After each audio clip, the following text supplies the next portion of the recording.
Okay, welcome everybody. Our next panel is discussion on the U.S. Israel Model for Funding Commercialization. We start by introducing our moderator, Andrea Yonah, Director of Business Development, East Coast Midwest, U.S. Israel Binational Industrial R&D. That's BIRD Foundation. Andrea is responsible for BIRD's East Coast and Midwest activities and works to increase the foundation's profile among U.S. companies by engaging in business development, strategic growth initiatives, relationship management, and matchmaking between Israeli and U.S. companies. Prior to her position with BIRD, served for 8 years as the executive director of the New Jersey Israel Commission, beginning her career at EduSoft in Tel Aviv as part of a BIRD-funded project with Berlitz International. She continued her career at Berlitz as part of the worldwide marketing division at their headquarters in Princeton, New Jersey, and then went on to work in product development and marketing at Princeton Ecom, New Jersey financial IT company. Andrea holds a BA in Urban Affairs and Political Science from Barnard College, Columbia University, and a master's degree in Foreign Language Education and ESL from Tel Aviv University. Andrea, welcome, and I'll allow her to introduce the rest of the panelists. Thank you. Thank you very much. Thanks for everyone for staying around to I think one of the last panels of the conference. It's been a great it's been a great conference. And thank you to our panelists here, our esteemed BIRD grantees. I'm going to have everyone introduce themselves, and then I'm going to start with a little bit of an overview on what is BIRD. You can probably guess that it's an acronym, but I'll save what it is. And then we'll have some questions for our panelists and about their projects, how they met, how their projects are going, and what this funding mechanism means to them. So I will start it off with Gilad from Quantum Machines. Thanks. I'm Gilad Ben-Shach from Quantum Machines. I'm a physicist by training, formerly at IBM Quantum, and now the Director of Strategy and Partnerships at Quantum Machines. We're an Israeli-based company, although I'm personally out of Canada, and we build control electronics, key component that we are then used to build quantum computers. My name is Nate Gemelke. I'm the CTO and one of the co-founders at QuEra Computing. I'm a lifelong atomic physicist, which means that I play with atoms, and I'm continuing to do that at QuEra Computing, where we build neutral atom-based qubit quantum computers. Great. Hi, I'm McClelland. I'm the Chief Revenue Officer at Qubitekk. We're a quantum networking company based out of San Diego, California. I feel a little bit like Wolowitz on the Big Bang Theory with the quantum physicist sitting next to me, but I don't know how I feel about that. but happy to be here. Thank you. So just a little bit about BIRD. I don't know, show of hands to all of this crowded audience. How many of you have heard of the BIRD Foundation? Oh, okay, so we have a couple here. Okay, so for those who haven't, BIRD, like I said, is an acronym by National Industrial Research and Development.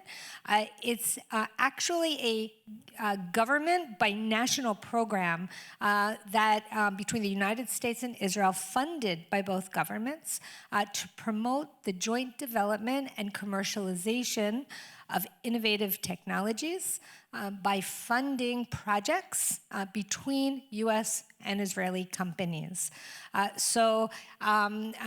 We have a risk-sharing mechanism that the two governments have put together in order to help accelerate innovation and technology towards a commercial end through projects between U.S. and Israeli companies.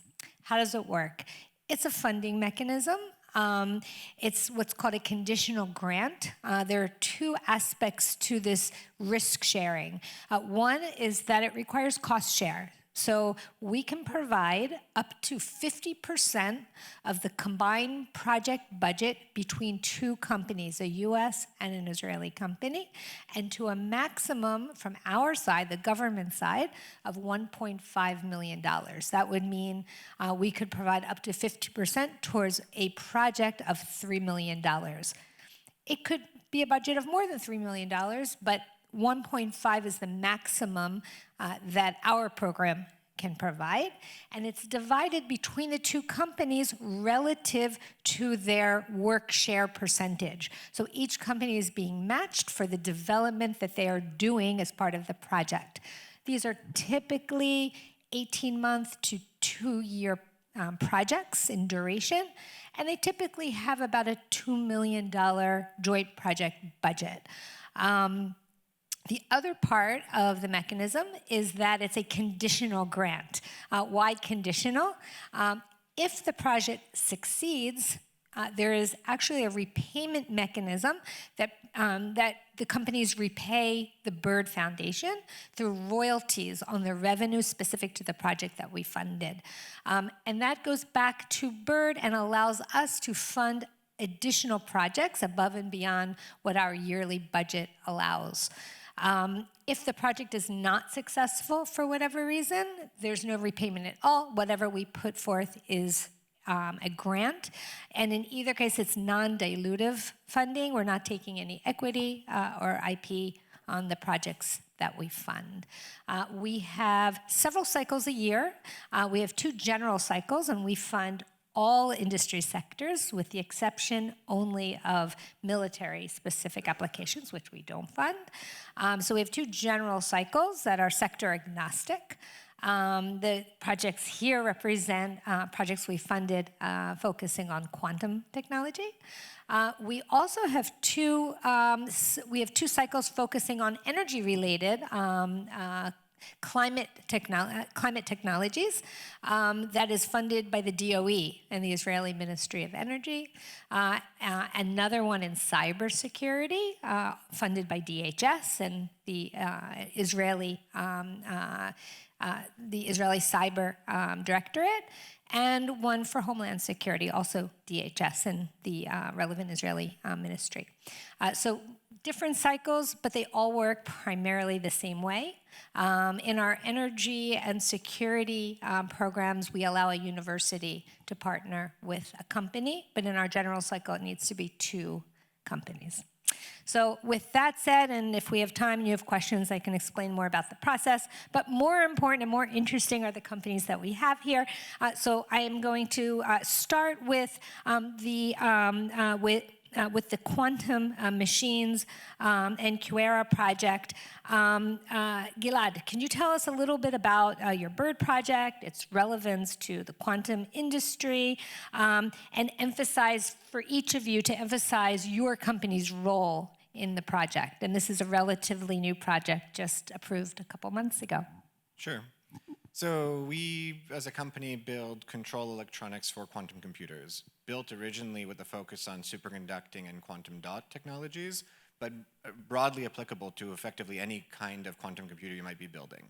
And we've been working with QuEra for a long time as a partner customer trying to use our equipment, but QuEra also, and I'll let Nate say a lot more, needs special photonic components to then control the lasers and to effectively trap their atoms. And connecting between the 2 is something, the 2 components, what they've built in-house and what we sell, is important to make it all work nicely and efficiently and build better quantum computers and take the QuEra technology to the next level. And so the QuEra team has already done effectively a proof of concept of this. And what the Bird grant really lets us do is take this proof of concept where we have 2 separate products that are wired together, right, manually, and hacked a solution and turned it into a viable product that others can also benefit from, and that the QuEra team can then use as they start to scale up and go to the next generation. All right, so 20 minutes ago, Andrea told me that our 2 companies are in the honeymoon phase because we just started this project. So since we're in the honeymoon phase, I will take a slightly different take on the answer and maybe start from the qubits up and get to the control systems. Yeah, okay, is this better? Okay, all right. So what we do at QuEra Computing, obviously, is we make quantum computers out of qubits that are neutral atoms. Right? So neutral atoms happen to be one of a few technologies where we control the qubits optically, okay? Which is to say, the way that we put information into a qubit is we take a single atom, we trap it in what we call an optical tweezer, which is just a focused laser beam, and then to flip its state, we shine light on it that excites the electronic state of the atom up into what's called a Rydberg state. Okay, so that optical control is an important part of how we build our technology. And as our systems grow, right now we've got a 256 qubit quantum computer that you can go home and use online through AWS breakout. In that quantum computer, we have a single programming beam. It's surprising how much you can do with it, with just that single beam. But as the technology scales and we want to make the computers more universally programmable, what we need to do is enrich the number of degrees of freedom that we can program with. So if you like, the laser light in our systems is very much like the addressing wires that you might have in a normal computer. So for us to be able to scale up that programmability, we went out and we hired some of the world's best specialists in what's called integrated photonics, and this is using techniques in lithography and new materials, in particular silicon nitride, that we use to scale up the number of modulators that we can make of laser light to be able to affect the atoms. So where quantum machines comes in is that we cannot, at QuEra Computing, go out and hire the world's expert in absolutely everything in this field, and we don't want to do that. We want to concentrate on the things that we know best. So we know the atoms, we know the integrated photonics, but to control the integrated photonics, we need electronic control. So we went out and we found the world's best. That's quantum machines. Honeymoon phase, so ask me again next year. Hopefully the same answer. Yeah, I think it will be the same answer. Because next year what we will have accomplished together is that we will have built a complete system for optical addressing of qubits, not just neutral atoms, but also all of the other optically addressed qubits like ions, also color centers and solid state systems that work with light. So we hope to commercialize that, put it out into the market, and really advance the field broadly, not just the quantum computers that we make at QuEra, but also all the other ones out there in the world. And if I add to that, I'd say I agree with it completely, and we have the world experts in the control part. We have probably one expert in photonics, but we don't have a team, and we cannot build that piece which the QuEra team has already built and works, and now we get to take advantage of the BIRD program to really make it production ready, and not just a prototype. I mean, I told them that, look, guys, you already make electronics that works up to 10 to 10 hertz. You just need to get up to 10 to the 14. So we'll help with that last 4 orders of magnitude. So would you say that what is your goal in terms of commercialization of this project, from where it is now to where you see it going? Well, we believe that optically controlled qubits, atoms in particular, but also ions and systems like that, they're the most scalable technologies right now, aside from the controls problem. So if we can solve that problem on behalf of the industry and get a solution out into the ecosystem, then we think everything will take off. Thank you. Corey. Yeah, hi. We were introduced to BIRD, almost 3 years ago now, pre-pandemic, and it was great for us. We're a small startup at the time, and to get to a point where we had additional funding, especially in our case, because we work with Raycall already to get our crystals for our sources. So we had already had a relationship with Raycall, so this was kind of perfect for us that somebody was willing to step up and give us some additional funding for research and development. And what our project was focused on was internal to a quantum computer, the communication channel that would have to take place for any expansion or scaling of a quantum computer. And we worked on that for the 2 years that we had the BIRD grant. That actual technology we're not planning to use now in our roadmap for probably 3 or 4 years. So we're still hoping to pay you back, but we've got some time before we would get there. Now we're focused on quantum networking on a metro scale as opposed to internal to a quantum computer. And we have the first commercial available quantum network in Chattanooga, Tennessee at EPB that's up and running and open to subscribers today. So the technology that we were working on with Raycall is going to be very important and did help us along the way as far as our research and development, but we're still a ways off before we would use it from a commercial perspective. So you didn't bring your checkbook? Sorry? You didn't bring your checkbook? What would you say, where did the TRL start and where did it end? So we were basically probably TRL 1 or 2 when we started. It was more of a concept, and when we finished, we were probably 3 or 4. I mean, we took some steps, but not enough to get to a place where we were commercializable. With that said, as you were talking about how how you came to know about birds. So with that said, small shout out to Josh Cohen sitting in the audience. Josh, can you put up your hand there? So Josh works at the Israeli embassy here in D.C. He oversees the cybersecurity sector. But a couple years ago, there was a conference, cybersecurity conference, in the Israel networking reception. And Josh brought Corey right up to me and said, "I think I got you a bird project." So you never know how these things are going to happen. But Thank you, Josh. Okay, so any of you can answer this question. Why do you think international collaboration is important in the quantum computing industry, and in particular with companies in Israel? Who would like to take that? You want to take the generic and I'll take the Israel part? Sure. So the quantum ecosystem that we have today is pretty nascent, with a few exceptions. And so the community really has to come together and move forward. And I like to coin that more as co-opetition. We have to help each other, but we still have to, compete at some level. So the more that we can advance the quantum ecosystem as a whole, both domestically and internationally, is going to help us all. And we all have to get over the quantum winter that everybody talks about. And doing that in a collaborative fashion is going to be really important to the industry as a whole. Yeah, and I think I'd add to that on the Israel part that although a very small country, several top universities, especially in physics, a very strong startup ecosystem across the board, and it's also in the quantum space, right? Quantum Machines, we are one of several quantum computing startups in the country with a vibrant ecosystem, a lot of large tech there as well. And so it's all compact, lots of very smart people, lots of world experts, and really a chance to work together.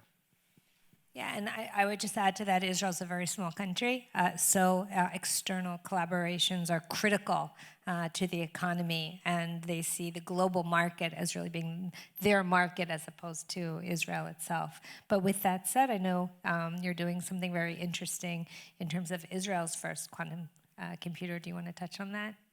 Sure. So we don't build quantum computers, but we have a grant from the Israeli government to establish the Israeli National Quantum Computing Center, which will be at the University of Tel Aviv, bringing in several quantum computers built by partners and companies like QuEra into this center. And then there will also be a test bed option, which will allow you basically an available fridge to rent along with Quantum Machines equipment to rent. And so you can be very early stage, whether academic or startup, and want to test your ideas, your experiments, and test it there. You can also access the available quantum computers. And in particular, don't know if you read our talk yesterday, but we're really pushing the boundaries of what you can do with quantum processors together with HPC.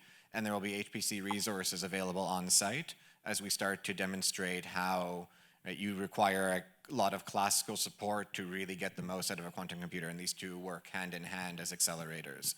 And so we're excited to see what we can do with that, and then really open up for education, enablement, et cetera, of the Israeli workforce as well. And I will attest that I have met most of your team now, and I will attest that this is a really great team setting up this quantum center. Have you been to Israel, either of you? Are you offering me airfare? Well, the travel is part of what's included among the budget. I have not, but I would like to. So hopefully, yes? Me either. So disappointing. So both of you really need to go. It's, I think, for anyone who's ever been to Israel, it's a really vibrant technology ecosystem and very interesting outside of other reasons to visit. So for the last part of the panel questions, again, for the two of you, Gilad and Nate, how has your experience been so far in terms of this particular program, the BIRD program? I know you've submitted grants to many other government programs before. So how has the BIRD experience has been different from other grant experiences, and how has it been going so far now that you're still in your honeymoon period? This might be a bit minutia, but this is something that really helped us. QuEra is not a components business, right? Unlike quantum machines, we don't sell small parts, right? And this is really our first introduction to thinking about that, and that's part of the reason that this partnership with Quantum Machines makes so much sense to us. But even writing the proposal, Bird has asked us to really think through the economics of selling those devices in a way that we aren't typically presented with when we are writing proposals for grants that are, targeted at both the academic community as well as industry. But you really, you challenged our chief financial officer to actually, put pen to paper and prove that this was a good idea. We don't often do that at this early stage of a project, and that was really helpful for our team. Yeah, so I know and love the QuEra team. I think the QuEra company came out originally from the locker room at physics hockey games I used to organize in Boston as a graduate student many years ago. And it's still the best hockey team in quantum. It is, although I haven't played with them in a very long time. So it's great to have a chance to work together. I don't think we would have, it was not in our budget to take this from where it is today at probably about a TRL 5 and take it on and make it available to anyone else except for QuEra. And this additional funding gives us the opportunity to do it. I'd add that I think it was about 6 months for us from hearing about Bird to having the agreement done, which we were, and it was easy and clear at what to do and when, and we were guided through the process, and that made it all really easy. And as well, I think an important part of the Bird application was to list out very specific tasks. I think it's a consequence of what Andrea was explaining before, where the budget is assigned by how much each company is contributing to the research. So we listed out, I think it's about 15 tasks that we're going to do over the next 2 years, and every task is written who's going to do what, and if it's a joint task, how we're going to divide up that work. And so it really forced us to think through our detailed plan from now through the next 2 years. So we have a clear roadmap of what to do. It's not just a generic idea, and now we got the check and we say, what do we do with it? We really know exactly where every penny needs to go and what we need to deliver by when to achieve what we set out to do. And that's been really helpful. Thank you. And last, Corey, as the experienced Bird grantee, can you offer any best practices, lessons learned that may benefit quantum machines and QuEra or others thinking about embarking on this journey? Well, I think overall it was a really good experience for us. Reflecting a little bit on what you just said, the project management, the statement of work, all that pre-thought that had to go into it, because we went more from a very early TRL where we really need to think of that ahead of time. And not that we don't typically do that, but it made us think probably even more in depth because it tied the economic component to the actual technical development. So that was really good, and that process has continued to flow within our company because of that. I mean, it probably solidified that process as opposed to just being more a generic process. So that was really positive.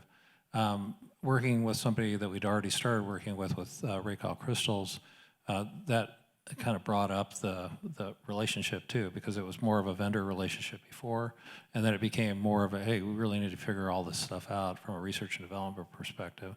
And I think we both helped each other quite a bit, which was a key lesson learned for us as well, to, instead of treat somebody like a vendor, figure out exactly what they're doing and how they can benefit us and vice versa. Thank you. So if you don't have any final comments, we can open it up to some Q&A. Anyone have questions about Bird, about these companies that are doing collaborations together, their projects?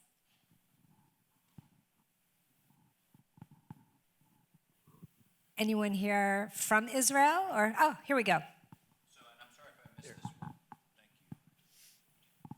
I'm sorry if I missed this. When was the Bird Foundation established, and what was really the story behind how it came together? That's a very good question, and it's a really interesting story. So Bird started in 1977, so it's been around for quite some time. And it started with funding 50-50 from both governments. And together they created a $110 million endowment fund, so a binational endowment fund, which is a really innovative concept in and of itself. We fund our projects based on the interest on that endowment, plus repayments from successful projects. And that's a program where our board on the U.S. side is from the NIST, so that there are co-chairs. They do our technical evaluations of our projects, and on the Israeli side, through the Israel Innovation Authority. So it's really both governments that sit on the board and make these selections of which projects they're looking to fund. A slightly cheeky follow-up was did Waze come out of wasn't Waze a Israeli technology company? Did that come out of the Bird Foundation? It's an Israeli technology company. We didn't fund Waze. They were acquired by Google, so they didn't. They weren't in need of our funding. But we typically fund a lot of projects that really have a high level of innovation and risk associated with it, which is why quantum is really such a it's a topic that's very relevant for a program like ours, because we look to fund technologies that perhaps the private sector is just not yet ready to fund. So companies that receive funding from us and have that validation, the validation that NIST, that DOE, that DHS has reviewed it, has approved it, has validated the technology, then allows these companies to go out and raise additional funding. And that's if you're quantifying the success of Bird, it's really all about the multiplier effect and the economic development, the innovation, the IP that's created by the companies that are working on these projects.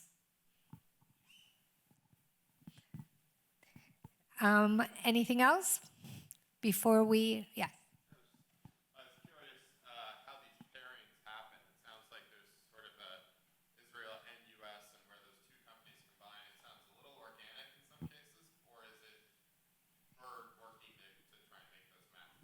There is no speed dating.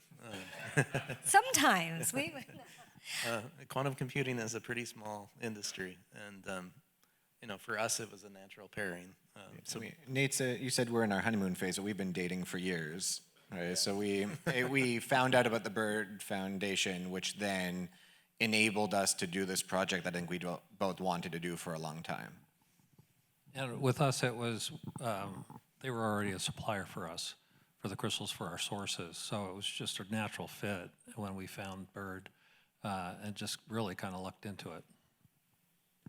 Most of the opportunities right now globally for quantum computing are forms of national programs. And they have a different model for bringing companies together, oftentimes requiring the companies to create a footprint in the other country. This is one of the few that does not. So the barrier to using this as a tool to work together is much lower than most of these national programs. So it's kind of a unique thing. And I am very grateful that it exists. I feel that we are quite lucky that we happen to be working with an Israeli company and this organization is there. I think that's a good point, and I think that is a difference between our program and others. But I'll also say that we do help companies make introductions to companies in the other country. We do that all the time. Many different ways of doing it, but Israel is a small country, kind of I like to describe it as 1 degree of separation. So you can, it's not difficult to get to whoever you want to get to in Israel. In the United States, it's not so easy actually. So my job is often not so easy, trying to get in touch with specific companies that Israeli companies have identified as partners of interest. But we do it. We do it all the time. We do it successfully. And those companies do submit to us. I will say though that it's helpful when the companies know each other beforehand. And I think that previous relationship does strengthen the relationship of the companies in the project. At the end of the day, people always say, what makes a project successful, what makes a project not successful. At the end of the day, it's the relationship between the companies that creates a successful project or one that fails most often. It's the breakdown of a relationship that creates an unsuccessful project way more than technology succeeding or failing. I think that's a really good point. So they have to like each other.